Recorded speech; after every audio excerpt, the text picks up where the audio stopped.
So a little bit about us and a bit of a story time as to how we have ended up with a 40-year-old motorhome. Last October in 2024, I went into my doctor's surgery because I was suffering with some issues downstairs, and I was given an examination by one of the doctors there, and they said that they found a mass. I wasn't able to go to the toilet, so it was a pretty stressful time. That was then an urgent 2-week cancer referral. I just want to preface this by saying I don't have cancer. Long story short, I couldn't wait the 2 weeks and ended up going in 2 days later to the A&E department, where I was then examined again, and the doctor that saw me said she couldn't physically get her finger past the mass that she felt. And it's a really hard thing to talk about because it's not glamorous, and it's quite embarrassing for me because I am 29 years old with bowel problems. Anyway, she says I need to do an urgent CT scan of your lungs because I sounded quite rattly, my stomach because I think she said it was distended, and my pelvis, to identify whether or not I did have this mass, this tumour growing inside of my rectum. It took hours to get a line in, and I mean hours. We were using an ultrasound device on both of my arms to try and find a vein, but it took so long. We eventually get the line in, we go down, and I don't know if anyone's had a CT with contrast done. It's basically where they put dye into your veins and it lights up all of your organs. I came out of that CT scan and she said to me, it's going to take an hour, I'll be back. So I sit for an hour, and it was probably one of the worst hours of my life. I cried a lot. It was just before Christmas, so I remember I sat there and I ordered my kids some Christmas presents because I thought things are really bad. I haven't passed any wind now for like 5 days. I can't go to the toilet. I'm in a lot of pain. I felt really unwell, and I was preparing for the worst, if that makes sense. I didn't know if we were going to get news that was going to rip a hole through our family. But she comes back and she says, it's good news, it's not cancer, but we're going to transfer you to another hospital to speak to surgeons. So I thought, oh, okay, I've got a mass, I've got a lump, whatever, but it's not cancer. They're going to rush me in, they're going to take it out. When I got to the next hospital, things got really, really weird. I was told that I had a retroverted uterus, which at the time I'd never heard of this. So I was like, there's something wrong with my uterus. I've got 2 kids, I'm happy, it doesn't matter, not a big deal. Apparently it's completely normal to have a retroverted uterus. If you have one, nothing to panic about. I then sat down with a surgeon who said to me that my bowels are like this. I don't know what to think at this point. My mum and dad had travelled 200 miles down the country very quickly to support us as a family because they thought I was going to be rushed into hospital. I explained to them there, I still can't go to the toilet, I'm still in pain, I'm still uncomfortable, I don't feel well, and they discharged me.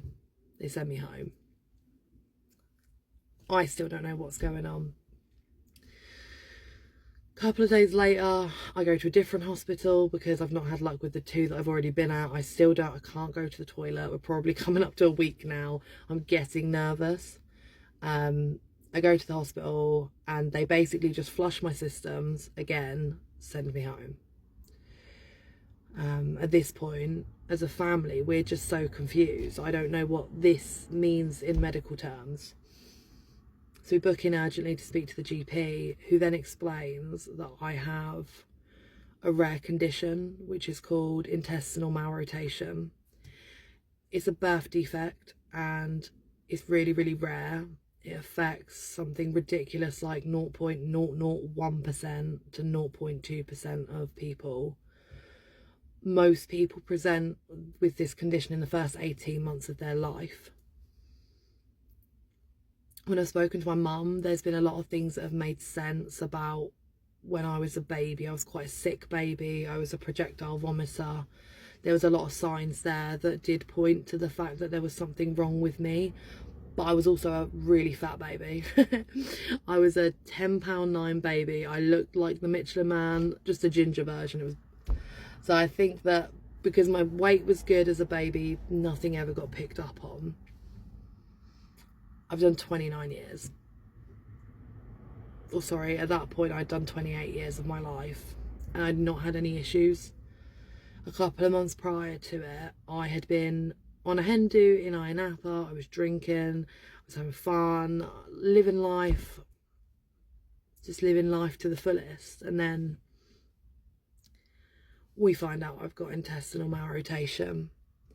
The risks with intestinal malrotations are that because most people's setup is that you have your large intestines go round, like almost like a square, and then all your small intestines are kind of protected within that. But my setup is that all of my small intestines are over on the right and they are free flowing, and my large bowel goes straight up and then straight back down. The risks of the malrotation are that I could have a bowel blockage or that I could have a bowel twist. One of them I believe is called volvulus. I don't even know if I'm pronouncing these terms correctly, but because of my setup, my main artery, which again, I'm not medical, I know nothing about this, my main artery runs down behind where my small intestines are. So the biggest risk, the most dangerous risk that I run is that my small intestines twist around my main artery and cut off the blood supply. From research and from conversations with other people that I've found, by other people I mean the 8 other people in the UK that I found, you have about 4 hours to get to hospital to deal with that, or you'll die. So in December, I went to see a private doctor, but it was expensive and it's not really something that as a family we can pursue. And then we come home again and we put things in place. I sat down and wrote my will with a friend, which was really nice of her to come and support me and do that. Done all the legalities of if I should not be here, what the long-term plan will be. And then started the bucket list. There is surgery for this. There is surgery. There is a surgeon in America. His name is Dr. Kareem. And the surgery is approximately $240,000, which I think is around 200 grand in this country. Not something we're ever going to be able to afford. The mortality rate is quite risky with that surgery. There's more long-term complications. My doctors in this country are managing my pain, my nausea, and any like toileting needs. Like they're managing that here, but it's been shit. I'm not working at the moment because it's become near on impossible, but I want to go back to my job. I love my job. I'm a teacher and I miss the kids. I really miss the kids. I hope they're well. So far, the bucket list, I've taken the kids to Cyprus, which was always a thing. I really wanted to take them there. I wanted to swim with the turtles. I wanted them to see and experience all of those things. Just after we found out, my husband, he got me an experience day to drive my dream car because I always wanted to drive an R34 Nissan Skyline, so I've done that. Went to the Cots, went to the zoo in the Cots because I really wanted the dog to see animals, and that just sounds bizarre, but we had a really lovely time and we sat under the stars. with a little fire, which was really beautiful.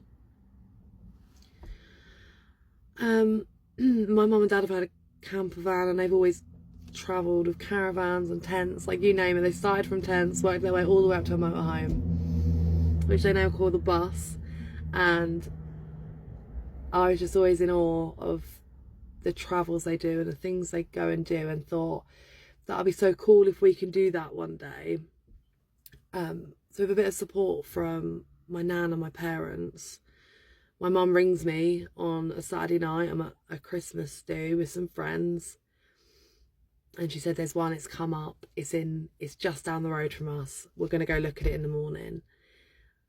Next thing you know, I am 200 miles up country. We are picking up this motorhome. It's 40 years old, it's tax exempt, MOT exempt, and it is amazing.